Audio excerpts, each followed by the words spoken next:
deux grands sujets dans la parasha de cette semaine. Parashat Vaishlach. Vaishlach Yaakov Malachim. Le premier grand sujet, c'est... Dov, c'est quoi le premier grand sujet? C'est la dispute de Yaakov et Esav. Avec toute la préparation de Yaakov pour envoyer, il s'est préparé à la guerre, au cadeau et à la prière. D'abord, se rabaisser, les cadeaux. En même temps, la tfila. En même temps, c'est quoi la troisième chose? La guerre. Sous les vêtements, ils ont préparé des armes.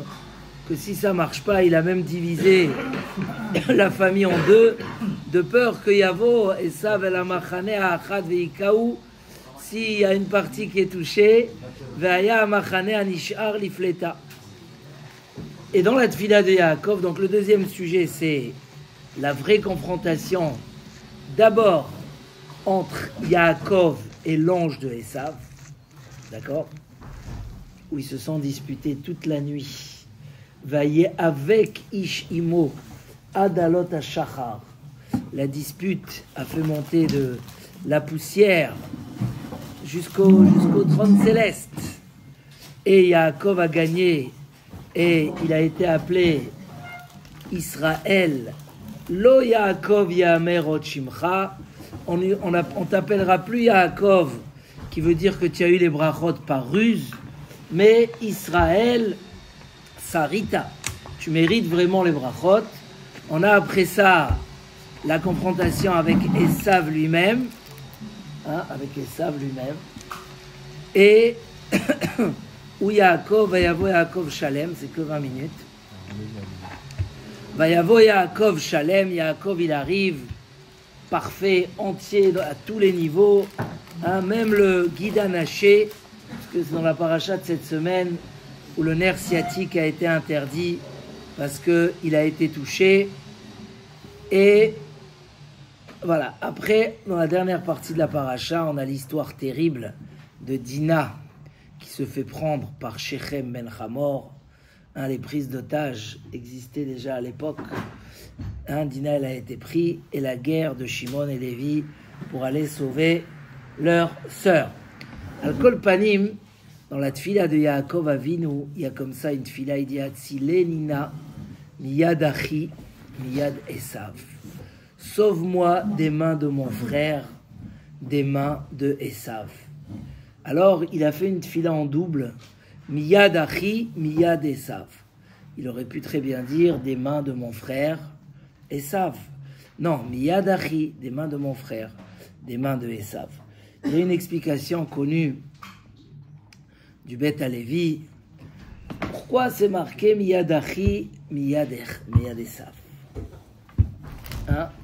Pourquoi cette répétition des mains de mon frère, des mains de Esav? Il y a ici une inquiétude de Yaakov Avinu. Et à travers cette inquiétude, on va expliquer un petit peu qu'est-ce qui s'est passé dans cette dispute, où vraiment au départ, il essaye de... toute la nuit comme ça, c'est quoi cette poussière? Chachamim, ils ont beaucoup parlé de cette poussière. La poussière, on ne peut pas faire pousser dedans quoi que ce soit. C'est pas de la terre. La poussière, elle est montée jusqu'au Kisei HaKavod.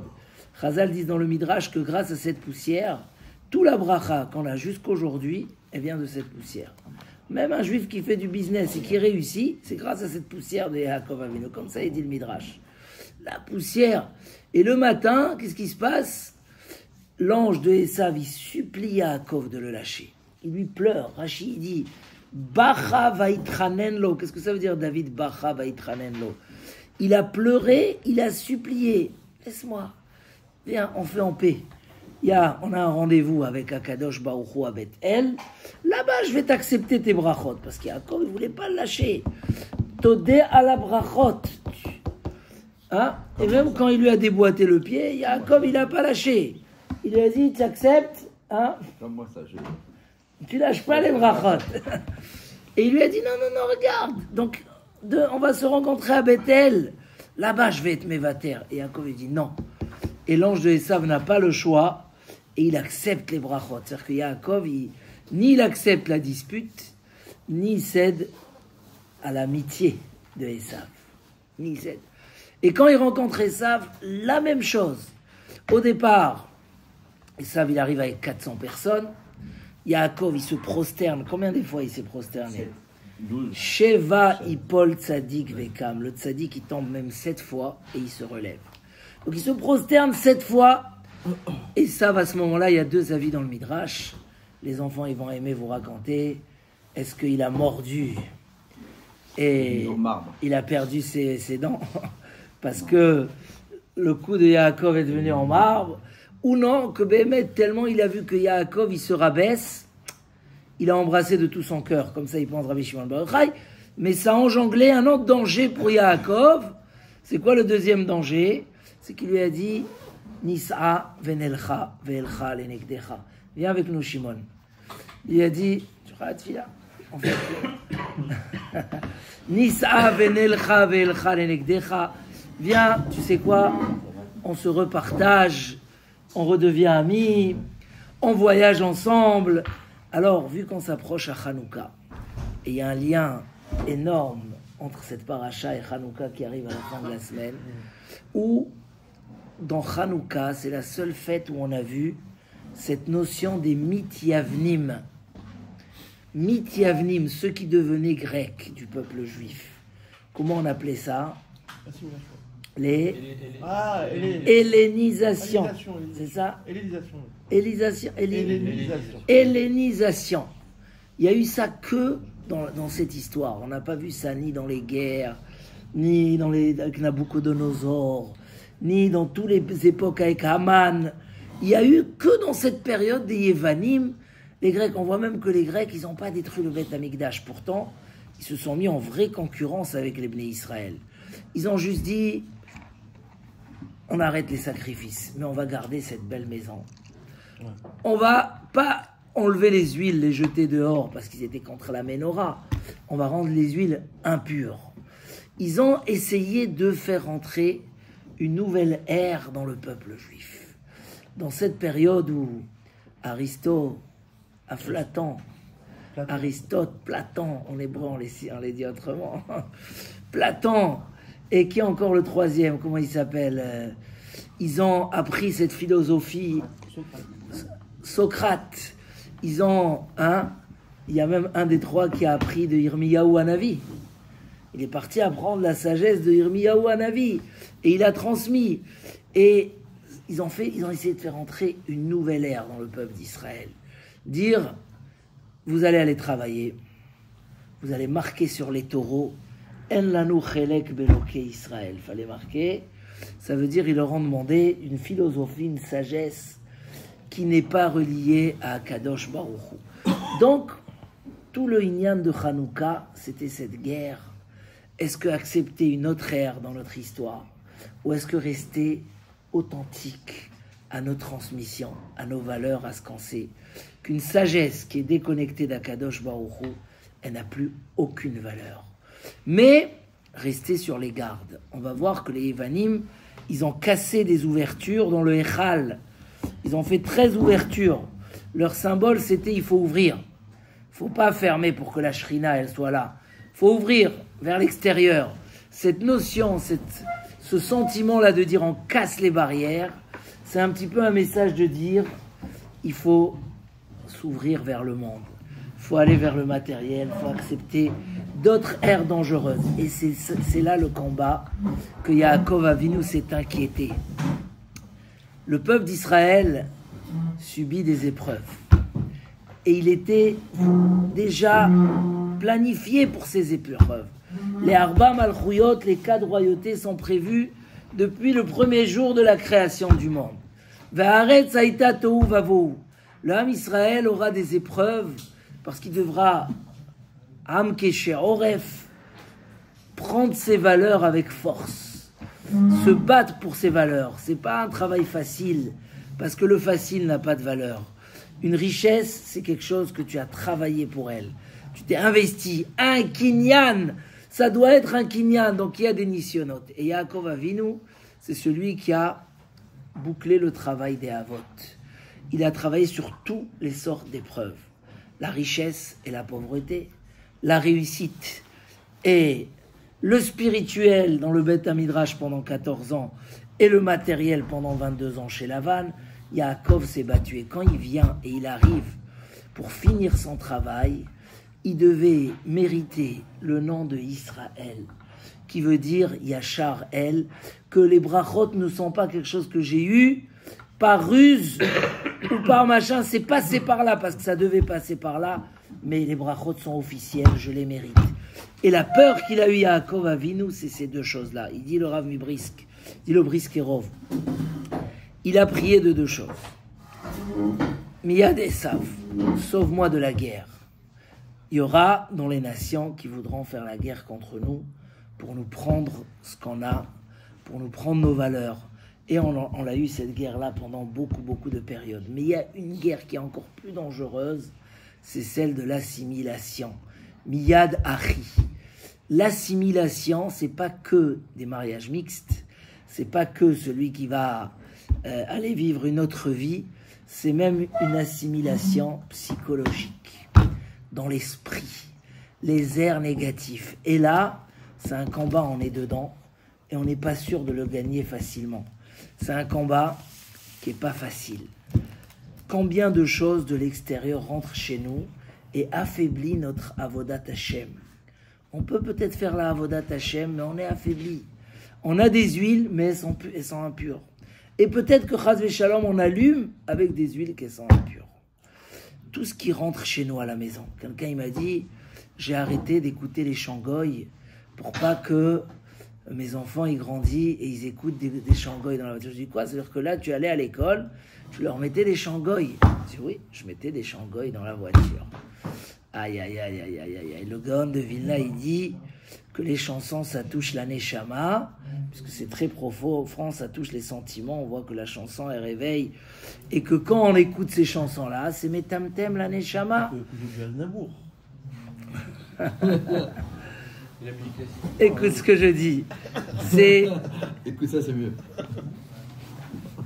Pourquoi j'amène ces exemples des chansons? Parce que on dit que Elisha Acher, pourquoi il a dévié de son haut niveau, hein, le Rav de Rabbi Meir, parce qu'il avait Zemer Yevani, il chantait la chanson grecque, il aimait les chansons grecques et il les chantait.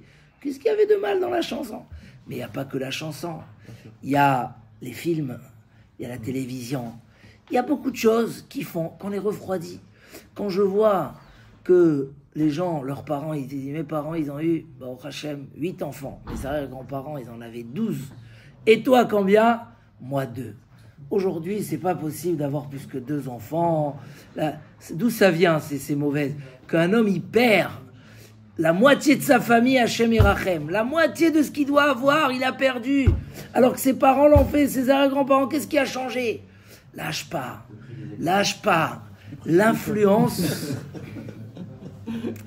L'influence, hier, j'ai dit à quelqu'un, quelle est ta plus grande réussite? Il était dans un beau bureau, dans un beau quartier parisien, bien installé. Je lui ai dit, c'est les heures que tu passes ici, ou la galère que tu as d'amener tes enfants à l'école juive de 7h30 à 8h30, qui est une galère. Mais qu'est-ce qui est plus important? Il m'a dit, mais il n'y a pas question, Bichlal. Mon bonheur, c'est l'heure du matin, là, je travaille. Mais on ne réalise pas ça. Ça veut dire, le travail de Hanouka, c'était de ne pas accepter un changement dans notre transmission, dans nos valeurs, dans ce qu'on a reçu, dans l'éducation de la Torah, dans le Kesher avec Akadosh Baruch Hu. Et là, c'est pas évident. Yaakov Avinu, il a eu peur d'abord que son travail qu'il a fait avec Esav va tellement bien marcher que Esav, il va dire, allez, j'abandonne les armes et on devient des frères. Hatzilenina miyad achi. D'abord, il a parlé, sauve-moi des mains de mon frère. Après, miyad Esav. Et comme dit le Briskerov, il y a eu ces deux épreuves. Au début, Esav, il voulait la guerre. Après, il a vu qu'Yaakov, il n'est pas pour la guerre. Il lui a dit, viens, on redevient des amis. L'assimilation, elle est dangereuse. Elle est dangereuse. Et le problème de l'assimilation, c'est pas ce qu'on perd dans la guerre, c'est les juifs qu'on perd parce qu'ils deviennent comme des goïms dans leur tête. Et ils ne font pas. Quelqu'un, il me dit, il attend que sa fille, elle est avec quelqu'un pour se marier, et elle attend qu'il fasse la demande. Ça fait Combien on peut attendre? 1 an, 2 ans, comme des goïms. Quand il va décider un jour dans sa tête où il aura assez d'argent, etc. Et elle attend, maïkré, c'est pas comme ça que ça marche. On vit pas dans la faute et dans le péché. Tout de suite, Gamarlou, on construit le but, c'est... Et comme ça, on peut amener tellement d'exemples où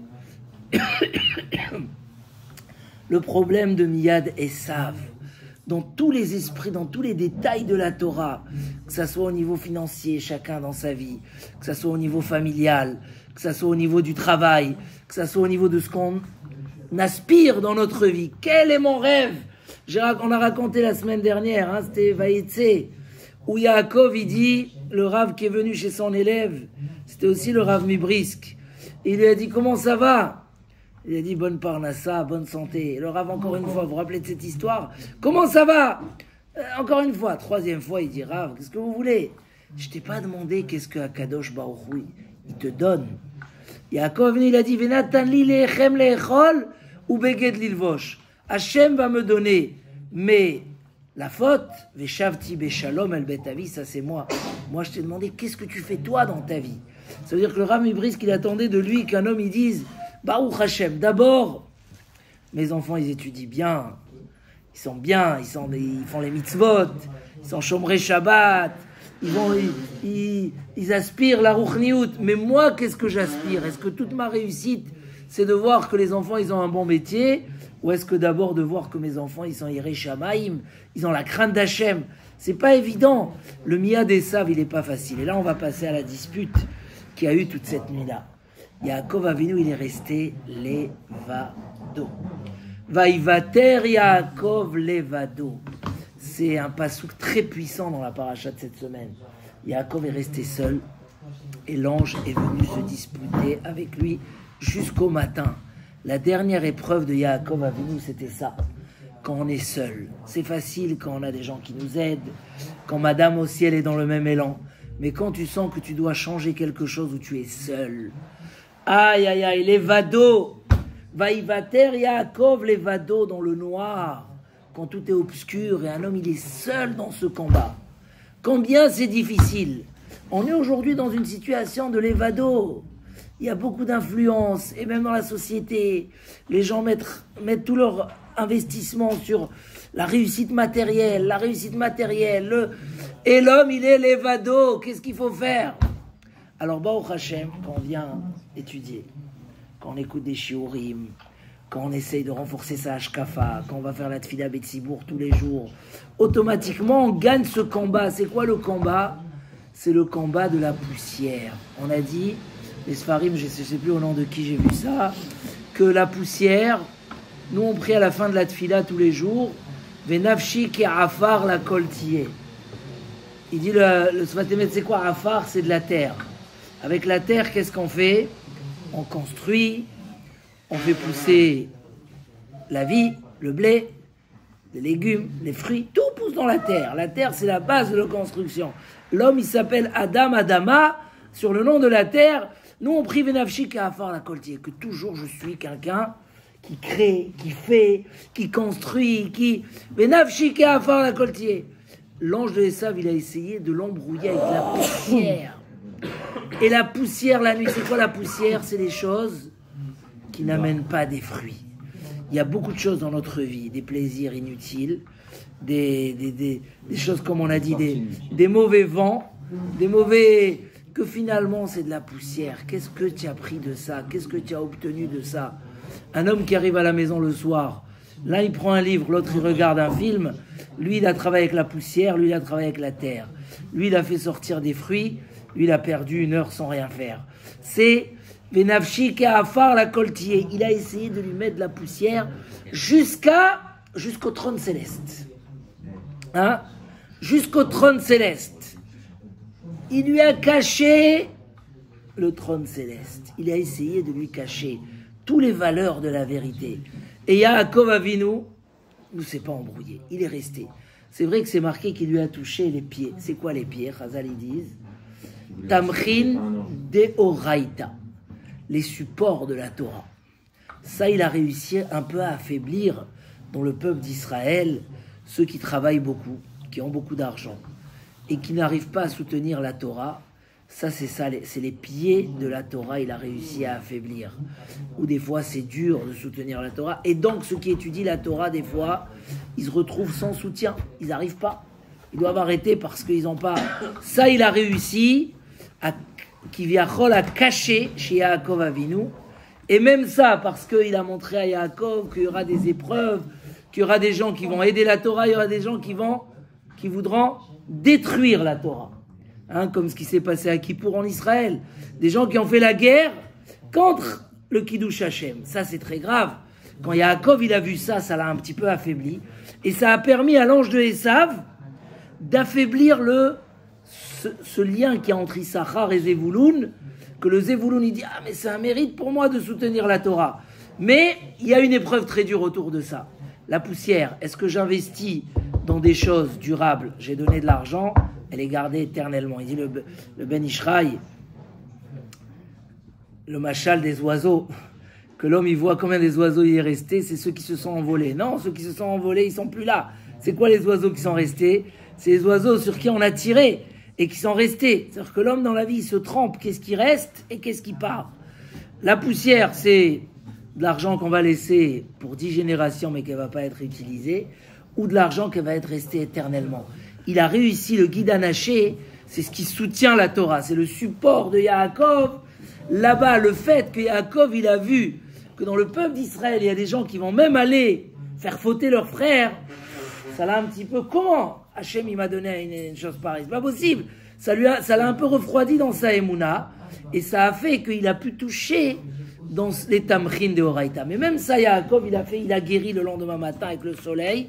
C'est que dès que le soleil l'a éclairé, il a guéri de son pied. C'est quoi le symbole? Hachem, il a fait que ceux qui voient la lumière, ils savent et ils soutiennent la Torah, parce qu'ils disent, c'est notre bonheur. Mais il y a eu une épreuve autour de ça, entre le temps où l'homme dit, oui, j'aide pas, je m'investis pas, et puis comme le soleil est venu le lendemain, et Yaakov, il a guéri, et oui, il y a le soutien dans le clan d'Israël, mais il passe par une épreuve difficile. Mais cette petite épreuve que Yaakov, il n'a pas eue, il a réussi à combattre même les mauvaises. Le plus dangereux, c'était pas la dispute de la nuit. Ça, Yaakov, il connaissait le Hémet. Hémet, les Yaakov, c'est le matin, quand il lui a dit, s'il te plaît, viens, on attend. Viens, on attend. Tu veux les brachot, je te les donne, tu les mérites. J'ai pas réussi à te tremper dans quoi que ce soit. Donne-moi les brachot. Attends un petit peu. Et là, c'était la deuxième épreuve. C'est quand le Satan, il te dit, Léat. Dors, pas maintenant. Tu veux commencer à faire ta tefila avec Sibour. Dans une semaine, les vacances, tu vas te reposer. Après les vacances scolaires. Ou c'est le grand Yetzerara de l'amitié de Esav qui dit, pas tout de suite, attends. Et là, Yaakov, Israël, il n'y a pas. Je ne suis pas Mevater. On a ramené plusieurs fois ce Al-Shich HaKadosh qui dit, Admatai Atzel Tishkav. Jusqu'à quand, fainéant, tu restes couché? Matai takum mishenatecha. Quand tu te lèves de ton sommeil? C'est un passouk de Shlomo HaMelech. Il dit le Al-Shir, pourquoi il dit jusqu'à quand, fainéant, tu restes couché? Il fallait dire, comme à la fin du passouk. Jusqu'à quand, paresseux, tu restes dormir? Pourquoi il dit couché? Il dit non. Là, il y a Shlomo HaMelech, il nous dit un secret. Quand un homme, il se réveille, et il dit, waouh, je vais aller tout de suite à la tefila, et je vais être ça, et je vais... Ou dans n'importe domaine dans la vie, quand un homme il dit, je vais commencer à étudier, je vais commencer à faire des mitzvot, et le Satan il dit, non, il sait qu'il ne peut pas lui dire de rester dormir, c'est-à-dire de ne rien faire. Il dit, regarde, entre les deux, tishkav, reste couché dans ton lit quelques minutes, et après tu lèves. Je veux pas que tu restes dormir, non, il y a la tefila, je suis d'accord, mais reste couché dans ton lit. Qu'est-ce qui se passe? Boum. Ah, l'excitation elle est passée, boum. Matai takum mishenatecha. Quand tu te lèves de ce que tu es en train de dormir, mais il t'a pas demandé de dormir, il a réussi à t'endormir. Comment il a réussi à t'endormir? C'était ça le dernier combat avant la lumière du matin, avant la réussite. C'était ce combat que Esav, il voit qu'il ne peut pas contre toi. Il a essayé de t'inciter, il a essayé de t'envoyer, il a essayé de te refroidir, il t'a envoyé des difficultés, ta femme elle est malade, tu ne peux pas aller étudier, il t'a fait un problème dans la voiture et un bouchon et un machin. Difficile. Il essaye gentiment de dire, bon, tu sais quoi, là c'est pas le moment, Là, il y a les bilans, là, il y a des clients, là, c'est décembre, c'est la fin de l'année, il y a beaucoup de clients, et là, il y a ça, et là. Et te calmer, te dire, il n'y a pas de problème, dès le 1er janvier, tu commences. Et là, il y a Bacha, il lui a même pleuré, vous savez, c'est une amitié difficile. Quand quelqu'un il dit, ça y est, j'arrête la guerre avec toi, mais s'il te plaît, laisse-moi, Bacha, il a pleuré. C'est quoi la solution? Nous, c'est Yaakov, il a dit, non, maintenant, je te laisse pas aller faire ton travail. Je veux maintenant Arshav. Quand un homme il dit Arshav, c'est comme ça qu'on gagne la guerre. Et là, Yaakov, il a réussi. Il a même réussi à guérir de ce qu'il était boiteux. Va y avoir Yaakov Shalem. Tout de suite après, c'est marqué. Yaakov, il est arrivé. Rashi, il dit Shalem. C'est quoi entier? Shalem Betorato. Il était chez Lavan. Il n'a pas appris ni de Lavan, ni de Shalem Begoufo. Hachem, il a aidé à guérir. Tu t'es battu. Tu as subi un petit échec tout léger. Je te guéris. Shalem Bemamono, il dit Rashi. Je ne sais pas comment il y a eu un miracle, mais même le cadeau qu'il avait donné à Esav, il y avait beaucoup de troupeaux. Il y a eu un bénéfice et il a couvert le bénéfice. Même financièrement, parce que celui qui se bat pour le émettre et qui ne cède pas, surtout il ne cède pas aux mauvais esprits, aux tentations d'amitié, de dire c'est pas grave, la Torah, c'est pas grave, machin. Celui qui ne cède pas à ça, c'est lui qui est Zoché Bezrat Hashem, à avoir tous les cadeaux. Et ça, c'est à ce moment-là où Yaakov il a validé les brachot de Yitzhak, où Esav il contestait. Donc, et alors s'il contestait, Yitzhak il a dit Gambarouchier, les brachot ils sont à toi. Mais le fait que quelqu'un il conteste, ça peut déranger la bracha. À quel moment il a eu ça? Quand il n'a pas cédé ni à la guerre physique, ni à la guerre psychologique, ni au mauvais esprit, ni à l'amitié. Il est resté fort sur ses valeurs. Alors, Bezrat Hashem, et c'est important, pensez à la maison, tout ce qui est, entre guillemets, très goy, tout ce qui n'est pas dans l'esprit de la Gdusha, enlevez-le, vous n'allez que gagner. Des fois, on pense qu'être un peu ouvert, ça amène du bonheur. À la fin, on dit pourquoi mes enfants, ils étaient bien, ils étaient de bonne foi. Pourquoi je les ai amenés dans ça? Ils auraient grandi, ils seraient beaucoup plus forts. Donc, au final, j'ai pensé qu'être plus large, mais au final, être plus fermé dans le bon sens, avec Ahavat Hashem, avec Simcha, Davka, c'est ce qui nous fait gagner la guerre, qui nous donne une Hatzlacha. Donc, vu que Hanouka arrive et les Hashmonaïm, ils ont réussi et ils ont eu les miracles, que nous aussi on ait une Siyata d'Ishmaya et les miracles pour le clan Israël, mamash, qu'on entende des Nissim, Veniflaot, Bekarov. Amen, Kenir.